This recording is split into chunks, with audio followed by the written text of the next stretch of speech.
Thank you, Lon. And I want to welcome all of our participants. My name, as she said, is Bill Finner-Frock, and I'm the Executive Director of the National Association of Rural Health Clinics, and I'm the moderator for today's call. Let me take a moment to remind you to, try and get in an area where it's quiet and secure, but your phone lines will be muted, so you shouldn't have to worry about background noise. Today's topic is ICD-10 documentation requirements, and we're pleased to introduce Dr. Joe Nichols, a recognized expert on physician coding and documentation. Dr. Nichols is a board-certified orthopedic surgeon who has been in healthcare for over 35 years. For the past 15 years, he's been full-time in healthcare IT, has been involved in product management, database design, quality metrics, and other healthcare data-related activities. He also spent 5 years as the CEO of a Medicaid third-party administrator company, and he currently co-chairs 3 subgroups for WEDI, which stands for the Work Group for Electronic Data Interchange. He's given numerous national presentations for payers and providers and received the WEDI Merit Award in 2009 and 2010. He'll give us a brief overview of some of the ICD-10 requirements, but most importantly, talk with us about the documentation requirements for ICD-10. I want to note that this series is part of our ongoing series sponsored by the Health Resources and Services Administration's Federal Office of Rural Health Policy in conjunction with the National Organization of State Offices of Rural Health and the National Association of Rural Health Clinics. Today's call is the 55th in our series, which began in late 2004. And during that time, we've had over 14,800 combined participants on these bi-monthly calls. As you all know, there's no charge to participate in this series, and we encourage you to refer others who might benefit from the information to sign up to receive the announcements. During the Q&A period, we ask that the callers please provide their name, city, and state before asking their question. And note that if you'd like to, in the future, email questions or topic ideas, send them to info@narhc.org and put RHCTA question in the subject line. Dr. Nichols, I'd like to turn the program over to you, and we look forward to your remarks. And at the end, we'll open it up, and the operator will give instructions for questions. Well, thank you, Bill. Appreciate the opportunity to talk to your group here. If we're going to go through these slide by slide, but we may be going through some fairly quickly because there's a lot of material here, and we probably want to save as much time as we can for questions at the end. But you should have all of this information for review, so we'll get started here. So if you go to slide 2, it really just sets out the agenda for what we're going to try and discuss. And basically the assumption going in is that you have some basic knowledge of what ICD-10 is and how it's different. We're not going to review all of those basics again because I believe most folks have at least had the opportunity to take a look at that.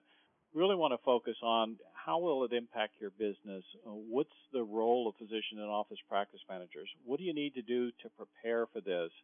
And really focus a lot on why is clinical documentation, good coding important? How can you identify what needs to be documented? What are some of the strategies for reducing the apparent burden on the physician?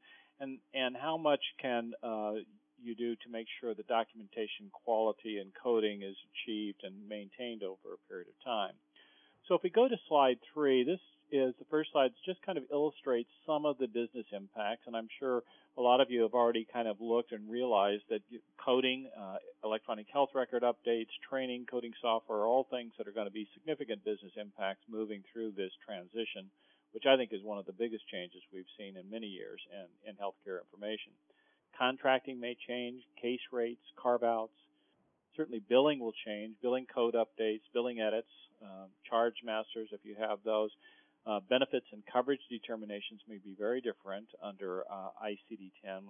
One of the things we do is go around to all the states. I think we just finished our 42nd state talking to the state Medicaids about this, and the definition of benefits and coverages are going to change substantially because we've redefined those patients. In slide 4, we just continue with that, talking about what are some of the impacts in terms of just being compliant. This is a HIPAA law. It requires that everyone be compliant with this as of October 1st, 2014, so essentially a year from now. And this is based off of date of services or date of discharge, but every payer, this isn't Medicaid, this isn't Medicare, it's every payer, every provider, every clearinghouse that is a HIPAA-covered entity must comply with this. This may have impacts beyond HIPAA to reporting, national, state, regional type initiatives, contract requirements, accreditation. We may also see impacts on reimbursement, pay for performance, never events, readmissions, hospital-acquired conditions. Many payers are looking at who do they include in their network based off of quality measures. We may see changes in denials based off of coverage decisions. So there is a reimbursement impact even though we don't pay directly on these codes. These codes factor into the payment and will do so a lot more in the future. And also audits are certainly increasing. RAC audits, coding audits of all kinds. And so having accurate documentation to support accurate coding is going to be even more important as we move into this next phase. If we go to slide 5, tried to summarize what's the role of the clinical, business, and coding areas in a practice, and how are those relationships changing. And trying to sum that up, the role of the clinician really is to document as accurately as possible the nature of the patient's condition and the services done to maintain or improve those conditions. The guides for coding are very explicit. They say that the code should always represent as accurately as possible what the patient's condition is.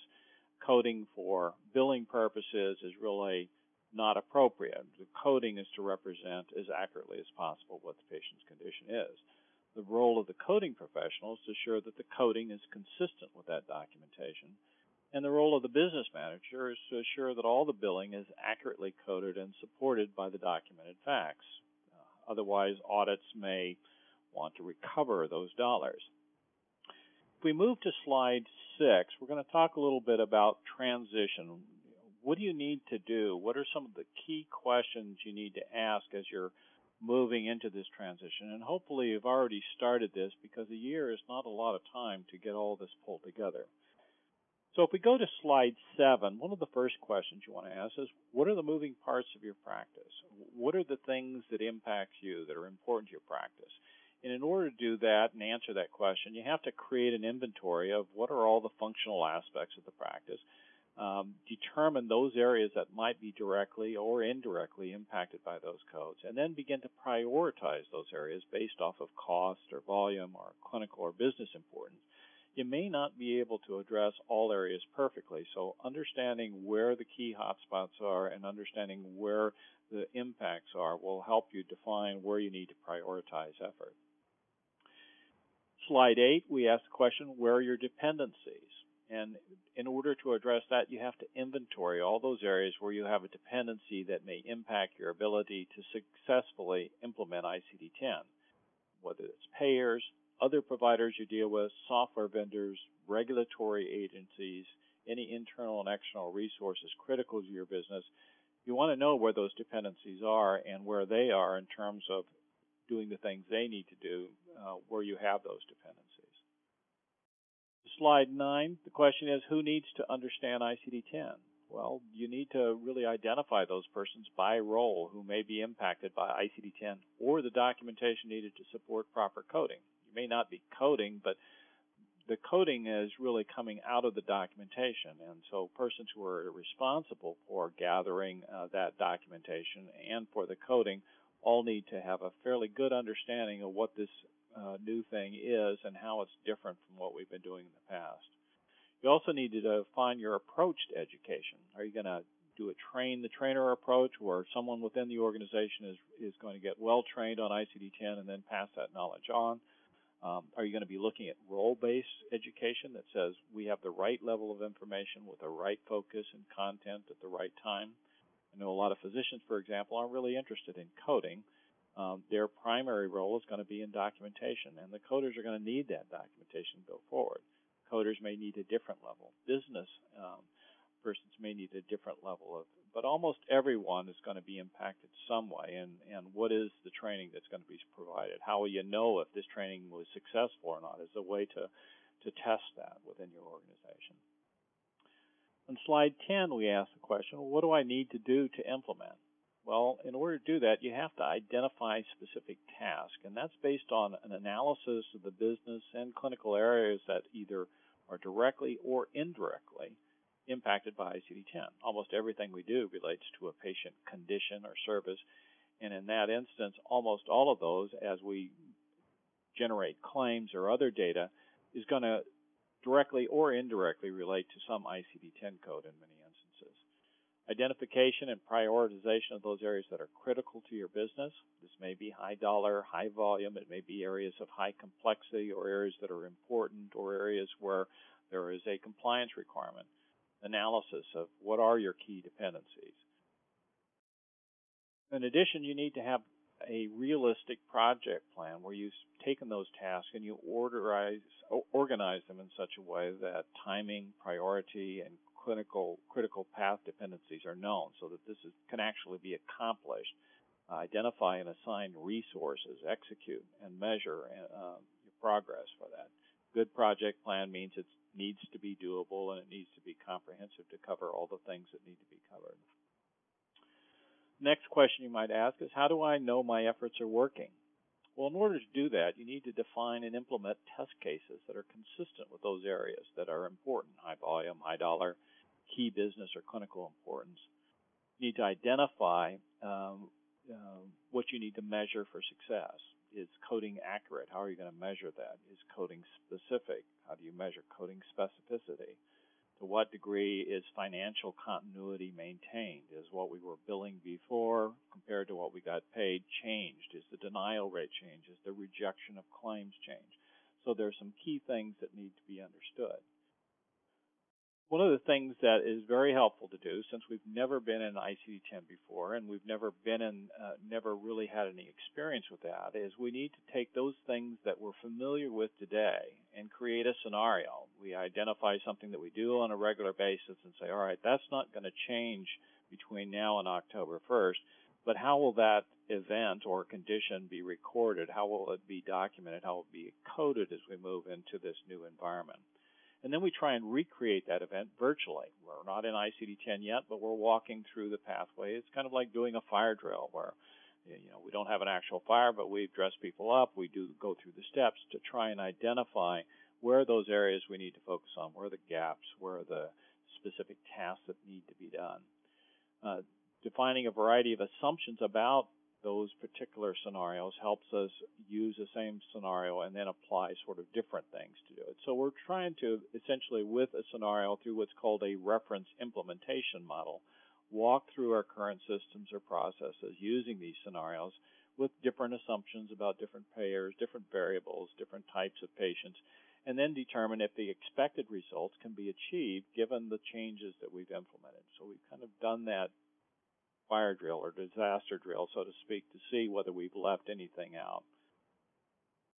In slide 13, we talk a little bit about what are some of the key financial metrics.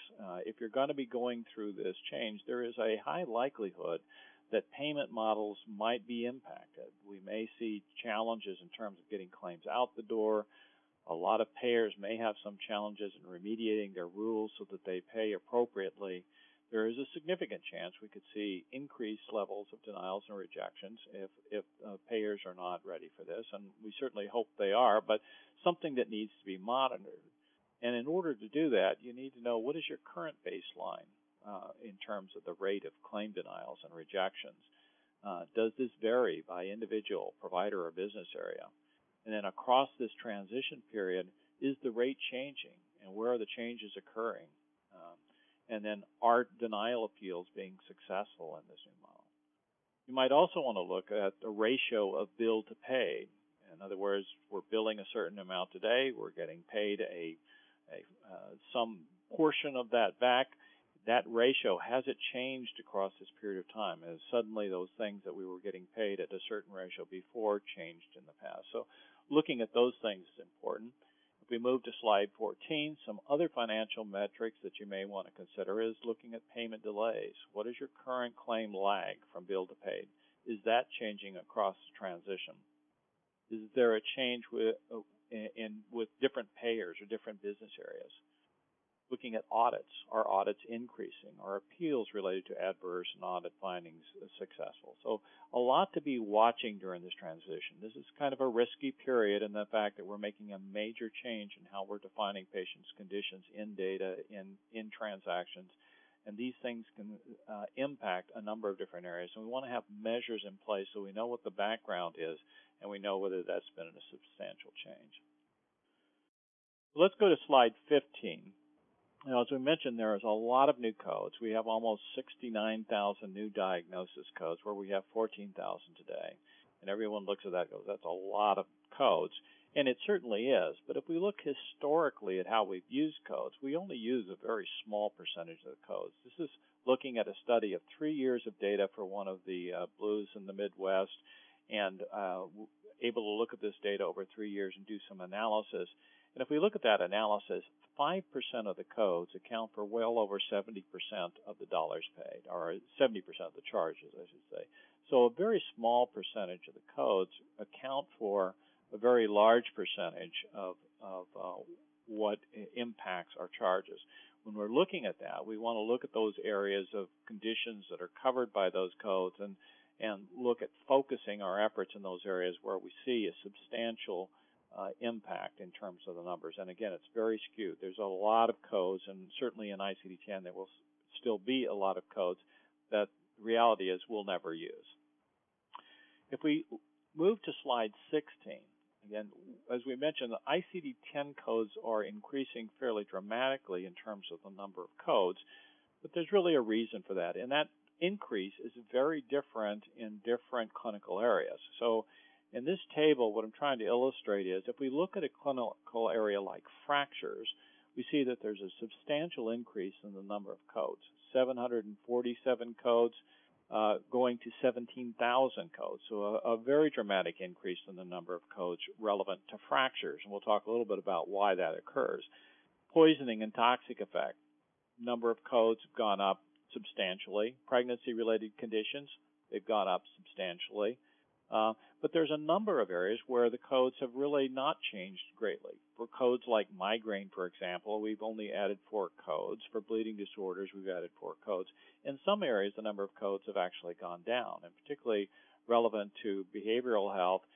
Today, we have 78 codes for mood-related disorders or affective disorders. In ICD-10, we have 71, so we have less codes. We have half the codes relevant to hypertensive disease that we have today. End-stage renal disease, about half the codes. So in some clinical areas, the codes are minimally changed or actually have gone down some. In other areas, they've gone up substantially. Now, one of the reasons they've gone up substantially in these other areas is because we have a lot of repeating concepts. In other words, for something like a fracture, for exactly the same fracture, the same detail of the fracture, every fracture we have to say whether it's initial encounter, whether it's subsequent encounter, or sequelae. So that multiplies that times 3. We have to say if it involves a side, whether it's right or left. If it's a follow-up, we have to say whether it's normal healing, delayed healing, non-union, or malunion. So you multiply those by each and every fracture, and you see we end up with a lot of codes. Similarly, in pregnancy, in pregnancy-related conditions now, we actually have for most codes which trimester. Is it first trimester, second trimester, or third trimester? We didn't have that before, so that multiplies those codes substantially. So one of the reasons we see such a large increase in codes is not because we have new diseases or substantially different concepts. It's really because we now are using codes that contain a lot of information in a single code, and so we end up with many multiples that only vary on a few factors.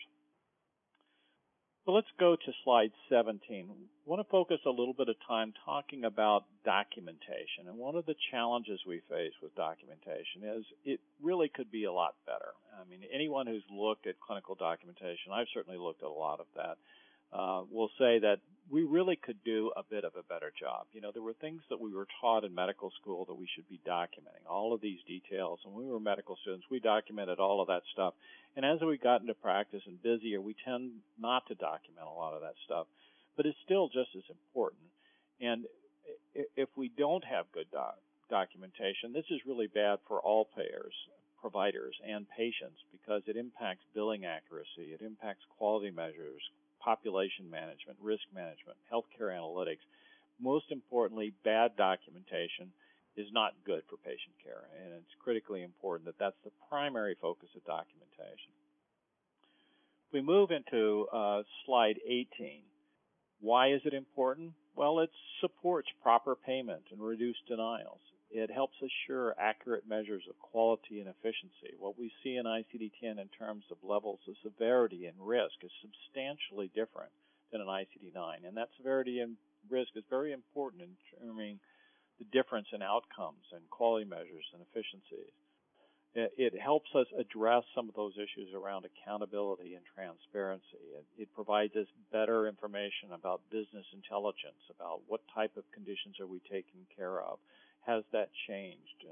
Have the disease characteristics changed over the population that we're dealing with?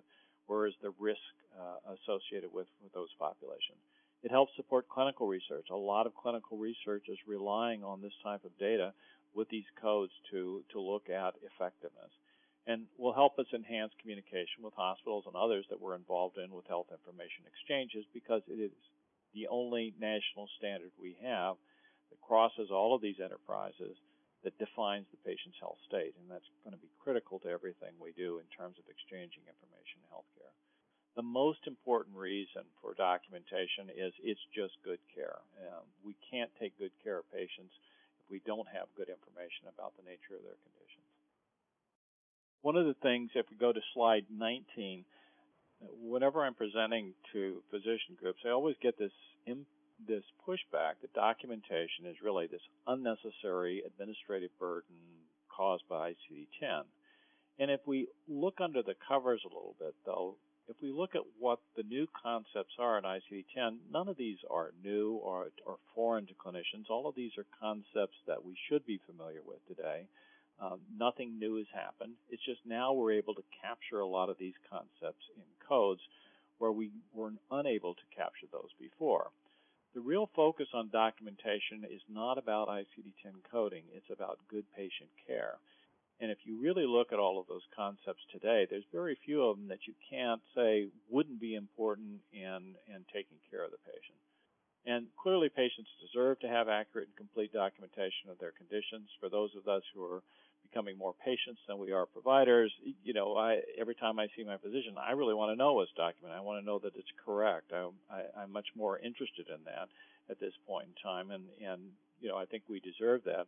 And if you look at other industries, the value of accurate and complete documentation of data about encounters and transactions is critically important, and we should be able to document at least as well as other organizations. We wouldn't expect for a plumber, for example, to be very vague about what the problem is and what he did and give us a bill. We'd want to know what the problem was and what was done. And I think patients want the same thing. So I think a focus on good documentation is not about an ICD-10 administrative burden. It's really about what do we need to do to capture some information that is important.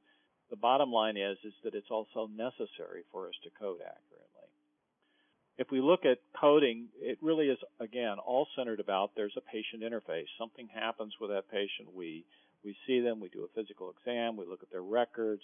We do studies on that patient. We take a history. We'll do an external record review, and we gather all that information and document an assessment of what we think is going on with that patient's condition.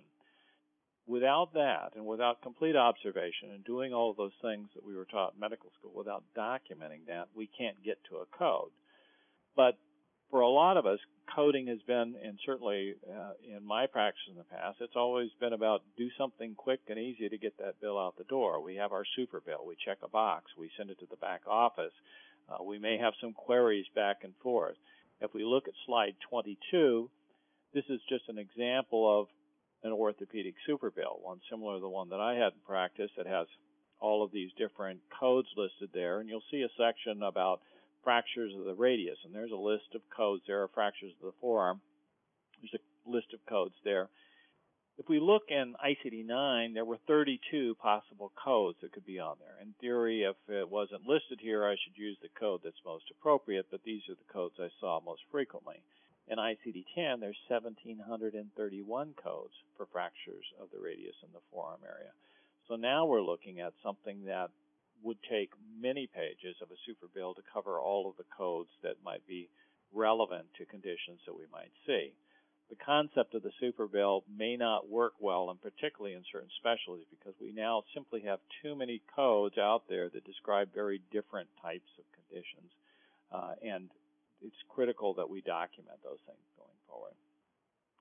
So let's go to slide 23 and say, all right, if we're going to be documenting, what are the things that we need to document? And basically, these are things, again, that we were taught in medical school, but now they apply to how we're going to code, and we're going to try and take some of those concepts of documentation and see if we can see how they apply to certain different conditions. So basically, when we're evaluating the patient, one of the things we want to know is what type of condition is. Is it type 1 or type 2 diabetes, or what type of condition is it? When was the onset? When did it start? What was the cause? Is this related to an infectious agent, a physical agent, an internal failure, some congenital failure? We might look at things like anatomical structure. Is it proximal, distal, medial, lateral? Is it in a specific area of a specific bone or a specific area of a specific organ? So we document that, whether it's right or left. Well, was it a fracture involving the right arm or the left arm? Is critically important. Severity. This is something that's mild, moderate, severe. For certain types of condition, are there environmental factors like smoking? Is this related to a geographic location? We might look at things like the time parameters. Is this intermittent or paroxysmal? Is it recurring? Is it acute or chronic? Is it post-op, post-delivery? We might look at things like comorbidities. Is this, for example, diabetes with a neuropathic joint? Is there intracranial injury associated with a skull fracture, for example? Manifestations. Was one of the manifestations paralysis? Was one of the manifestations loss of consciousness or some other manifestation? We might be looking at things like healing level. Is it normal healing? Is the healing delayed? Is there non-union of a bone, for example, or malunion, meaning it's healed improperly?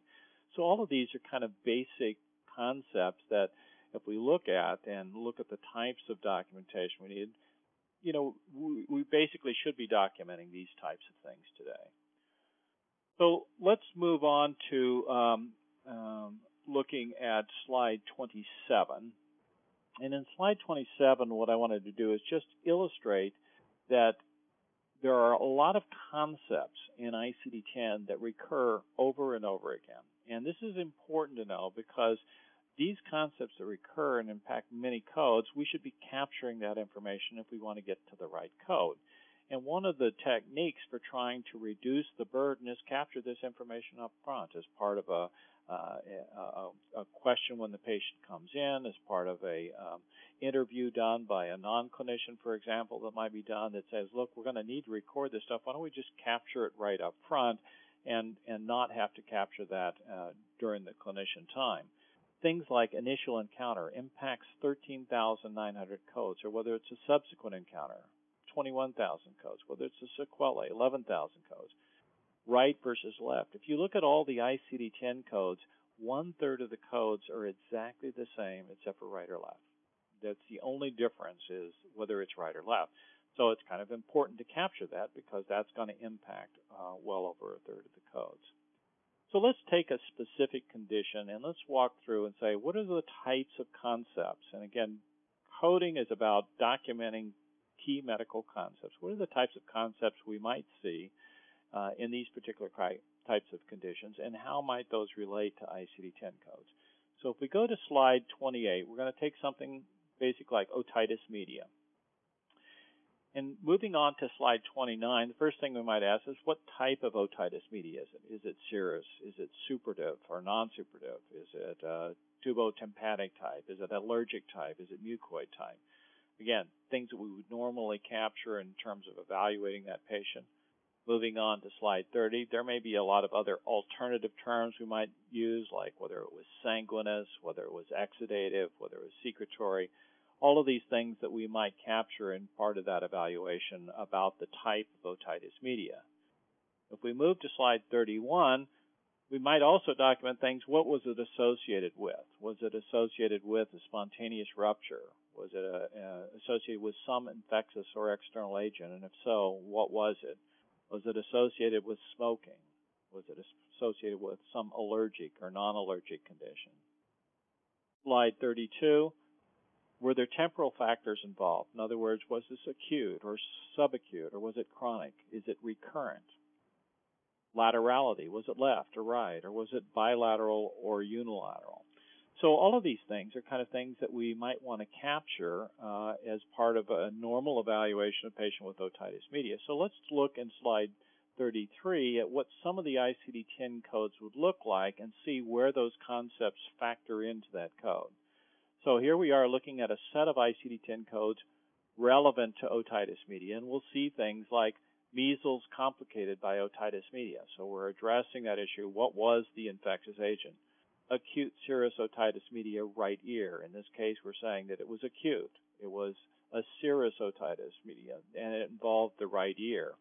Or we might look at a code like H66012, acute suppurative otitis media with spontaneous rupture of the eardrum of the left ear, where we're capturing that it was acute, that it was suppurative, that there was a spontaneous rupture, and it involved the left ear.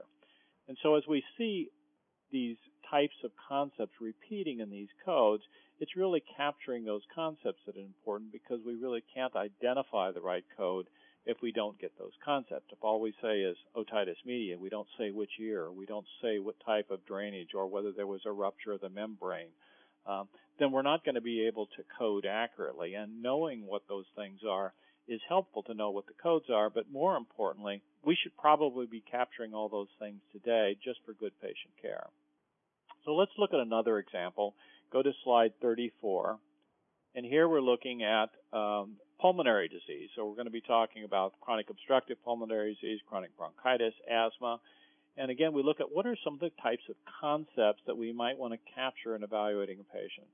Caused by, was it a chemical or environmental agents? There's a lot of agents out there that like coal miners' disease and those types of things. The pneumoconiosis is where specific chemicals, asbestosis, other sorts of things, or environmental agents may make a big difference in what caused this particular condition.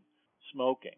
What type of smoking? Was it secondary? Was it related to a dependence or environmental smoke? Was it related to some allergic or non-allergic type of factor? In slide 36, we might ask questions about temporal factors. Was it acute, chronic, intermittent? Was it persistent? Severity, things like asthma. We now capture in asthma, whether it was mild or moderate or severe, whereas we weren't capturing those things in ICD-9. They're important in patient care, but they're now also needed in terms of coding properly. Moving to slide 37, bronchitis. Looking specifically at bronchitis, we would want to capture, is it simple bronchitis? Is it mucopurulent? Is it associated with tracheitis or tracheobronchitis? In slide 38, we're looking specifically at things like emphysema. We want to capture what type. Is it unilateral pulmonary emphysema, which can be described as a number of alternative terms below it? Is it panlobar emphysema? Is it centrilobular emphysema? Or is it some other form of emphysema noted in 39, bullous emphysema, emphysematous bleb? If we move to slide 40, for other types of chronic obstructive pulmonary disease, we might want to record things like, was there a acute lower respiratory infection? And if so, what was the infectious agent? Was there exacerbation of the chronic obstructive pulmonary disease? What are some of the other forms that we were looking at? In slide 41, specifically around asthma, we may want to record things like what specific type of asthma was it? Was it associated with wheezing? Is it exercise-induced bronchospasm? Is there cough variant type asthma? Is it atopic type asthma? In slide 42, again, talking about some of the alternatives that might be used to describe asthma. Slide 43, again, just some of the other alternative terms that might be used in terms of asthma, whether it's idiosyncratic, whether it's non-allergic. So all of these are concepts that may or may not be relevant to asthma, but again, if relevant, we want to see them documented. Similarly, in slide 44, Was it uncomplicated? Was it associated with acute exacerbation? Was it associated with status asthmaticus? Where appropriate, those certainly should be documented. So let's look at some of the codes that are associated with chronic obstructive pulmonary disease, bronchitis, and asthma, and see where those concepts come in. So here is a list of example codes related to those chronic pulmonary diseases, and we'll see J418, mixed simple and mucopurulent type chronic bronchitis. J432, central lobular emphysema. J41, chronic obstructive pulmonary disease with acute exacerbation. For asthma, severe persistent asthma with status asthmaticus. So those concepts that we're capturing all factor into which code might be selected. Now let's look at slide 46. So one of the things we want to be looking closely at is, are we using non-specific codes? There's going to be a lot of emphasis on using codes that are specific to the particular condition. And it's important that for proper coding, for proper data, to make sure that we've got the documentation needed to support that code going forward, that we have as specific codes as we can get. Now, there are times when we can't get that specific, but wherever possible, we should. So the challenge really is what do we mean by specific codes? So if we go to slide 47, you'll see some folks we don't use unspecified codes, but it's hard to describe what do we mean by that. So what I've done here is tried to put together a definition of what we consider a poorly specified coding. And this really is defined as coding that does not fully define important parameters of the patient condition. It could otherwise be defined given the information available to the observer and the coder. So if it's an important condition, a parameter of the patient condition, and given that the observer has access to the information, the coder, we should code to the greatest level of specificity known. Now, sometimes you just don't know that. So in slide 48, as we mentioned, sometimes unspecified really makes sense. If the patient is early in the course of evaluation, a patient comes in and presents and says they've got abdominal pain, they really don't have any other symptoms, they can't define it a whole lot better, they can't even describe the location a lot better. You don't know exactly what's going on there, but as part of the initial evaluation, start ordering the appropriate tests and further evaluation. So early on, maybe all we know is that it's abdominal pain. If it's the third or fourth or the 10th visit and the diagnosis is still abdominal pain, then we have to really wonder, are we doing anything at that point in time? The diagnosis may change as we go over time, as we gather more information. As we do, the coding should become more specific, relevant to those changes.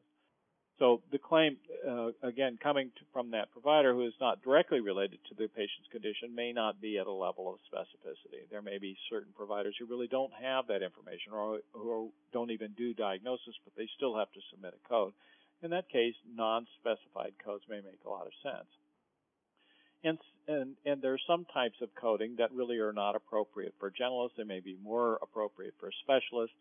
A lot of generalists may not know that a patient with a acute Mason-F fracture with a open Castillo class 3, they may not know all of those details, but the specialist taking care of the patient should. So the clinician who's seeing that as a generalist may code to a lower level of detail describing an open fracture of the tibia, whereas the specialist might code to a much greater level of detail. So the use of specificity varies. The key is that we should always be coding to the level that's most specific given the knowledge of the patient and the level of the provider at that period of time.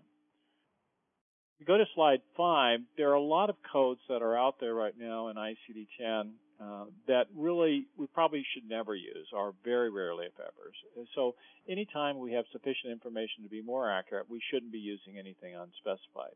There are some basic concepts that we should essentially never use unspecified. So if you look at all of the codes relating to laterality, you'll find ICD-9 codes that say right side, left side, or site unspecified. Well, if we're going to treat a patient, we ought to know which side it is. We ought to know whether it's right or left. We ought to know whether it's bilateral or unilateral. And really, there's no reason to use an unspecified site. Certain anatomical locations, if we're going to treat a patient, we ought to know something vague. We should know something more than something vague like it's the right upper extremity. We ought to know where We ought to be able to define that. We ought to know if we're treating OB patients, which trimester it is, what type of diabetes it is. If there's complications or comorbidities, we ought to be able to know and document those things. And certainly severity levels, acute or chronic. If you're treating a patient for respiratory failure, you should never be using a code saying unspecified respiratory failure. We can't really treat the patient if we don't know whether it's acute or chronic or other key parameters. So the idea is that if we're going to treat that patient, there's a certain level of detail that we should know, and the code should really reflect that.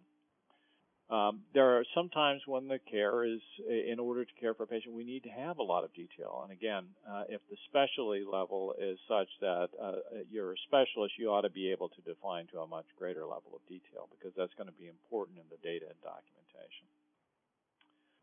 So let's go to slide 50.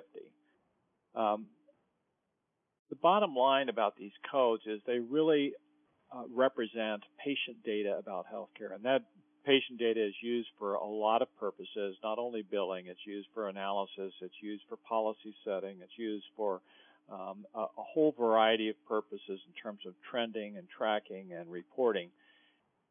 The bottom line is good patient data is important to good patient care. We really can't provide good care for patients if we really don't understand what's going on with the data about that patient care. And to get good patient data requires three things. It just doesn't happen. It requires three things. It requires complete observation of all the objective and subjective facts relevant to that patient's condition. It involves going back to what we were taught in medical school. When we see that patient with these conditions, here are the things that we should be observing and recording.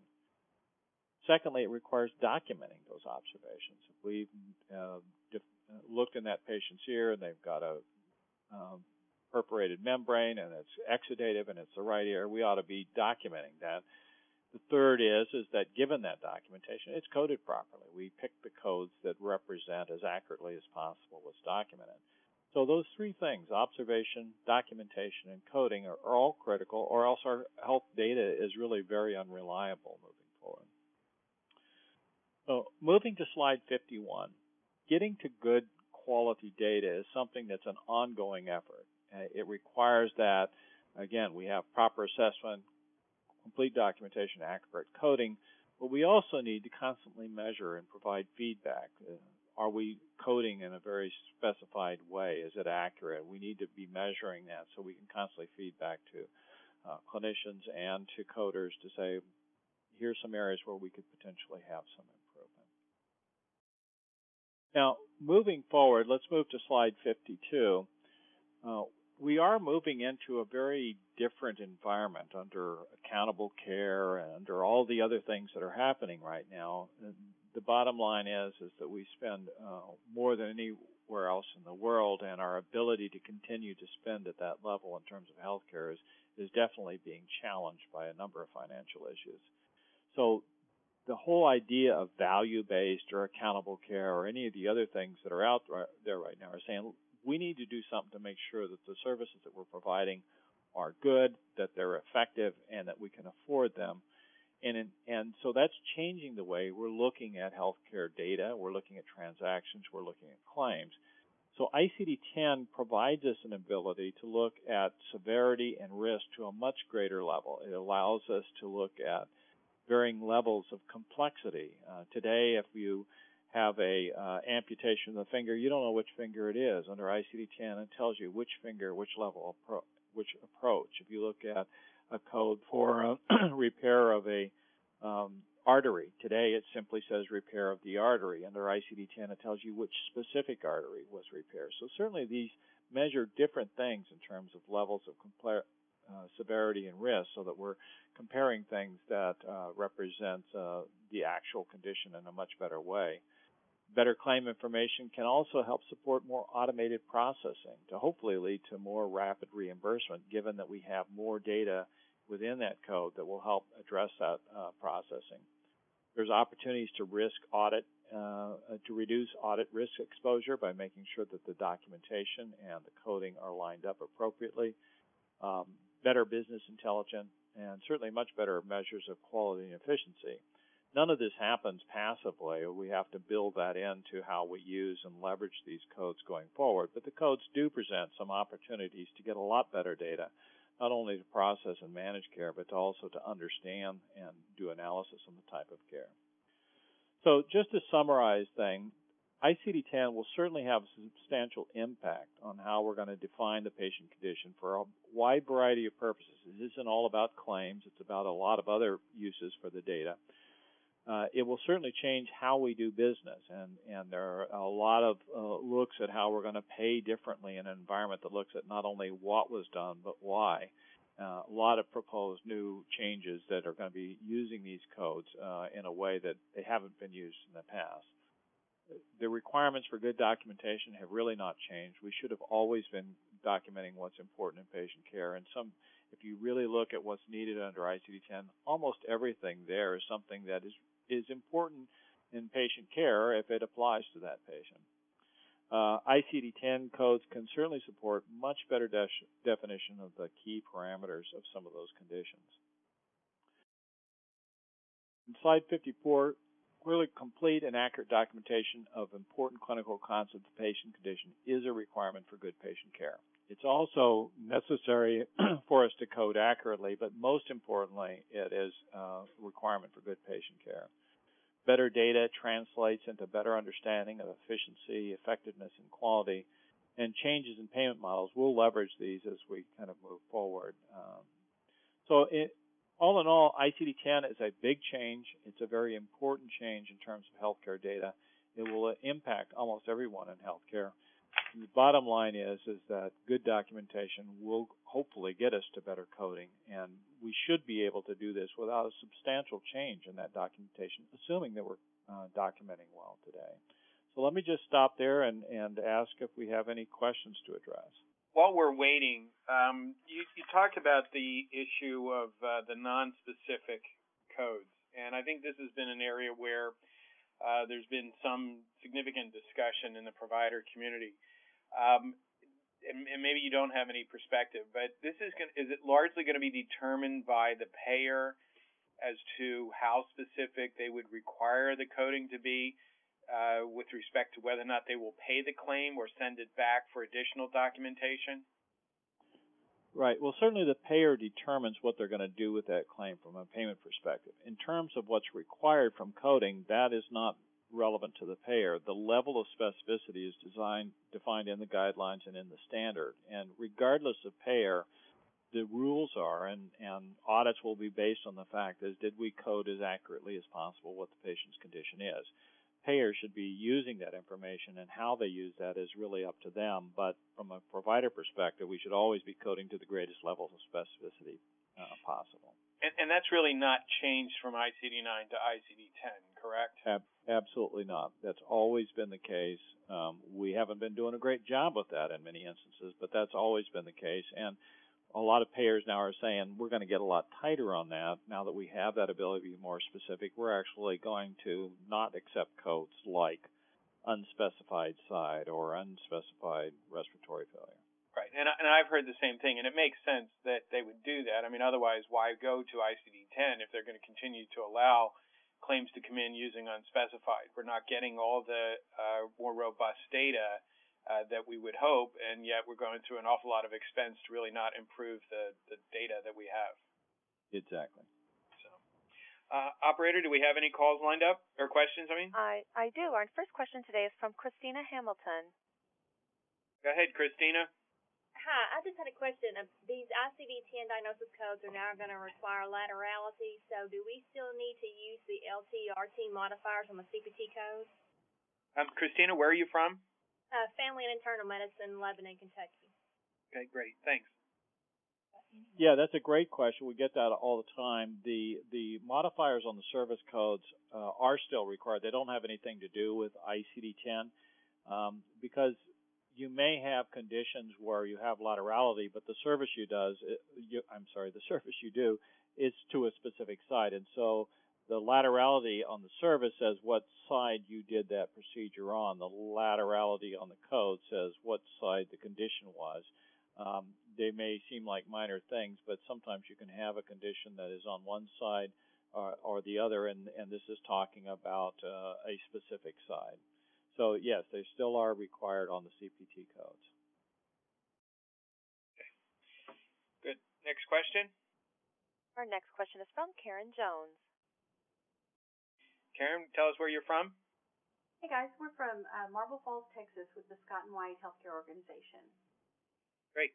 I have a question about the well woman exams, our well child, all the V codes that we use currently. How does ICD-10 handle that, and at what level of specificity are we getting on those? Yeah, good question. So the V codes that we're using for like EPS, DT, and other types of codes are codes that are really, they're called diagnosis codes. They really are more about encounters. Those codes will be available in ICD-10, and many of those codes are almost one-to-one in ICD-10. Often in ICD-10, you'll see a Z code used. Now, you have to be careful because a lot of the V codes translate to many other types of codes. But in general, you're going to see a very similar thing in ICD-10 for those types of codes.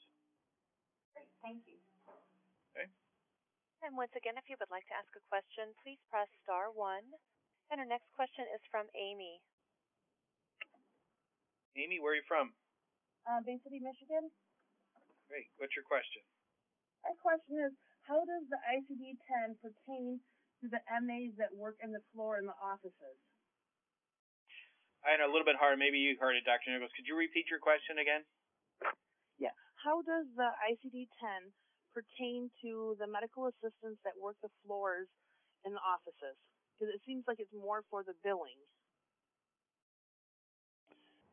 Right. So if we're looking at putting out the codes, it's kind of a team effort to some degree. We're capturing information through a variety of sources. The bottom line is the clinician or whoever is the provider of record is responsible for recording at the accuracy level that they can what the patient's condition is, and it's up to the front office to determine which code, or the billing office to determine which code should be used for that. So the MAs, for example, may play some role in pulling that information together, but ultimately, whoever is the responsible treating provider is responsible for the documentation and ultimately the coding done by the billing office. I think that question, Dr. Nichols, back early on in your slides, you talked about doing kind of an overall practice assessment or evaluation of who's going to need those codes or who's going to need that information. Right. And isn't that an area where this would kind of be teased out of who either is drawing information from the medical record or supplementing information? Obviously, the providers should be putting the information into the medical record, but one of the things that I've talked to folks about is, even in their current environment, is looking at your medical records and trying to code those medical records at an ICD-10 level to determine what information is missing from your documentation that will be necessary a year from now, so you can begin talking to your providers about, hey, we've gotten a little bit lazy here. In the future, we've gotten away with this, but in the future, we're going to need X, Y, and Z, and you're not consistently putting that into the medical record. Right, and that's a great point, Bill. Each practice is going to be different. Each specialty is going to be different. You do need to look at the codes that are relevant to you, and go look at those codes and see what types of concepts are going to need to be captured. And then there may be a variety of persons in the office who may have different roles. For example, in my practice, I had someone who actually did interviews with these patients to capture a lot of this information up front, so that when I saw the patient, I had a lot of this information in front of me. And so some of that was, here is some new information that we may want to capture up front, because we're always going to need this in coding going forward. But understanding what the role of various folks are determines what level of understanding they need of this. And then, as you mentioned, we need to make sure that if we are not capturing this information today, and we know what information we need to capture for things like otitis or for pulmonary problems or headaches, that we create prompts or assists, or we educate around those types of things, saying, we really needed to say whether it was acute or chronic, so we need you to capture that. Okay. Elon, do we have other questions? And one moment, please, for the next question. Our next question is We lost somebody, or I did anyway. I apologize. Our next question is from Missy. Missy, go ahead. Tell us where you're from. Hi, my name is Missy. I'm from Essexville, Michigan. Okay. What's your question? My question is, when we're an off-site billing service relying on the MAs and PAs to document the proper information for us to code and bill out the claim, doesn't that start in the beginning when the patient enters the office and gives them their chief complaint and so forth? Yeah, exactly. And that goes back to the slide I talked about. There's three things that we need to make sure that we get at the right data. First, they got to do the evaluation and observe and capture the things they need to do. Second, it needs to be documented, and only then can you do the coding. So if you're doing coding and you're removed from that, you're really very dependent on the folks that are doing those observations and capturing that information in order to get the right code. You can't make that stuff up. The only other option you have is to go back and query the source and say, I need this information. Which side was it? Or was it acute or chronic? You know, those types of queries are going to have to occur because you're going to have to pick a code, and you don't want to make that up. And with that said, sir, again, that would start when the patient is in the office. Being that we're off-site, it would require the coding, the biller rather, to request office notes in order to properly process that claim, correct? Correct. Either that or you're going to end up using a very unspecified code, which is clearly not what we want to see happen. And secondly, the payer may not accept it. So the bottom line is we've got to get people lined up to get better documentation so you can do your job better. And I think that that's going to be true whether it's an off-site billing company or whether it's somebody in an office. I mean, it all is what's going to be in that medical record, what's going to be in that chart that someone then is going to look at and convert that into proper coding. I had a conversation recently with a doctor, and I said, how are you doing in terms of, you know, ICD-10 preparation? He said, I'm not worried about it. I'll just use a crosswalk. And can you talk to that a little bit, that this notion that somehow there's a magical computer program that's going to allow the practice to automatically convert an ICD-9 to an ICD-10 code, that just doesn't exist? Right. No, and that's a great point, Bill, because a lot of folks have said, oh, we'll do something simple. I mean, we all want to believe in magic. We want to be able, we can do something and then just suddenly the solution will be there. But it simply isn't the case. We're talking about a many-to-many relationship between many ICD-9 codes, many ICD-10 codes, where they're less than 5% of the codes will map accurately. If you look at all of the codes to see which ones you can map from one code to the next, would I provide the same information that I intended? Less than 5% of the codes will do that accurately. All the rest of the codes, we're either going to assume something that may not be true, or we're going to lose some substantial information in that crosswalk that we didn't want to lose as part of a crosswalking. So I virtually never talk to providers about crosswalking because providers should never crosswalk. You should be coding, and the guidelines and the requirements are is that you code as accurately as possible what that patient's condition is. You don't code for what your old code crosswalk to a new code because it could crosswalk to 1,000 codes or 2,000 codes, and you've got to have the code that represents accurately what the patient's condition is. So I strongly recommend that no one consider using crosswalks for getting to their codes. It causes huge issues moving forward. Okay. Elon, we have other questions? I am showing no further questions at this time, sir. Okay. I think we're right up on our 3 o'clock time. Dr. Nichols, did you have any last closing comments you wanted to make? No, I just appreciate the opportunity to chat with you and some great questions, and hopefully this has been some help. I got to tell you, I've done a lot of ICD-10 meetings and conference calls and programs, and I thought this was very helpful, very educational. I'm neither a clinician nor a coder, but I found it very educational, informative, and I hope that those who are listening did as well. And it was exactly what I think we need to see some more of this level of detail and an opportunity for folks to have these conversations. Although we are, as you noted at the outset, a year out, that's really not a whole lot of time. And there's a lot of work and a lot of education that needs to occur to make this go as smoothly and efficiently as possible. So thank you. Well, I'd also like to thank everyone else for participating. I want to thank the folks from the Centers for Medicare and Medicaid Services for making Dr. Nichols available. It was extremely beneficial, I think, and without their assistance on this, this would not have happened. In the future, I want to encourage all of you who may be interested to register. If you know others who would benefit from this technical assistance series, we welcome their participation. I do want to reiterate today's call was recorded, and a transcript of the call and a recording will be available. I don't know how quickly we will have that up and posted. It will be available on the Federal Office of Rural Health Policy website. Just so you know, that web address is www.hrsa.gov/rural health. That's one word, RURALHELTH/policy/conf call CONFCALL/INDEX.html.